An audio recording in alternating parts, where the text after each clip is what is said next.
নমস্কার বন্ধুরা, আমি এখন এসেছি মহাময়তলা, কলকাতার পাশেই মহাময়তলা, পাশে হচ্ছে কামালগাছি।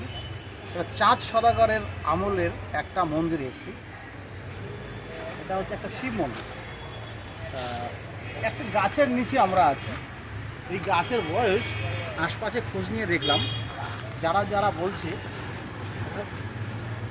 80-90 বছরের বয়স্কদের কাছে জেনে যেটা বুঝলাম, ওনারাও এরকম দেখেছে গাছটাকে, যে 500 থেকে 700 বছর পুরনো গাছ। সেই বট গাছের নিচে আমরা দাঁড়িয়ে আছি। এই বট গাছের পাশেই হচ্ছে মন্দিরটা। এই দেখুন মন্দির এখানে, আর এই বট গাছে দেখুন সুতো বাঁধা রয়েছে। পাশে শিব মন্দির, মহাময়তলা মন্দির। চাঁদ সদাগর এখানে আসতেন, এখানে এসে পুজো দিতেন। এখানে যদি কেউ মনের কামনা নিয়ে এখানে আসে, বাসনা নিয়ে আসে যে এখানে পুজো দেবো, সেটা প্রতিফলিত হয়। তা আমরা এই বট গাছের নিচে আগে পুজো হতো। আর এখানে কাঁচা মন্দির ছিল, মাটির মন্দির।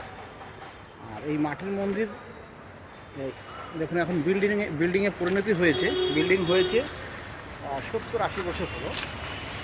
আর বট গাছের বয়স হচ্ছে 700 বছর। এখানে এই মহাময়তলা নামে যে মন্দির, এখানে এই নামেই এখানে বাস স্ট্যান্ড রয়েছে। জায়গাটার নাম মহাময়তলা, কলকাতা মহাময়তলা।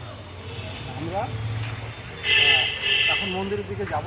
আসলে মন্দিরের দিকে যাওয়া যায়। বন্ধুরা, আমরা অলরেডি মন্দিরের উপরে দাঁড়িয়ে আছি। এখন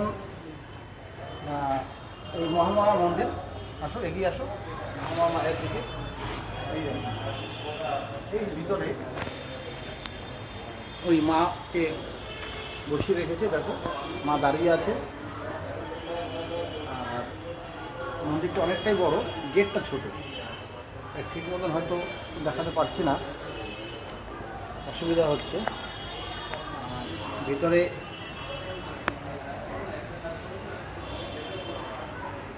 এখন তালা দেওয়া আছে, একটু পরে খুলবে, আরতি হবে একটু পরে। বন্ধুরা, আপনারা এই মন্দিরে আসুন। মহাময়তলা মহামায়া মন্দির অনেকটাই বড় আছে।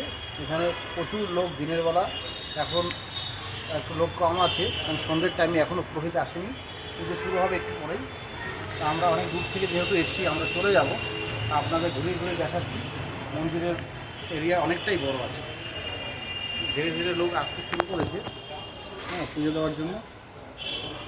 আর আপনারা আসুন, এই মহাময়তলা বাস স্ট্যান্ড, কলকাতার নিয়ার হচ্ছে এদিকে কামালগাছি, আর এদিকে বাইপাস আছে সামনেই।